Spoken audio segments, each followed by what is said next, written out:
অসাধারণ খেলেছে টিক ওয়ালা, বাট বোলিংয়ের দিক থেকে সুপার টুপার হিট। কিন্তু সুমান গিলের ক্যাচটা জাস্ট ভোলা যাবে না। 99-এ 5 উইকেট পড়ে গেছিল লাঞ্চ ব্রেক থেকে, সেখান থেকে শ্রীলঙ্কা কামব্যাক করে। অসাধারণ বোলিং করেছিল প্রথম দিকে প্রসিদ্ধ কৃষ্ণ থেকে শুরু করে Jadeja, 350+ wicket শিকারকারী।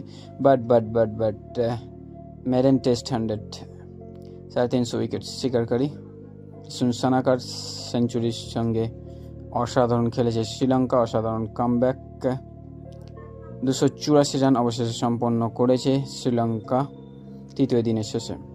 World champions of legends শুরু হচ্ছে। দ্য 100 লিগে এই features just the boss win the match. England squad of Ireland's ODI team. Jaiswal 30টা আলাদা আলাদা ভেন্যুতে খেলেছে। আস্তে আস্তে সেরে উঠছেন রিয়ান পরাগ। অসাধারণ মোহাম্মদ সিরাজ প্রথমে ফিরিয়ে দিয়েছিলেন। সত্যি অসাধারণ পারি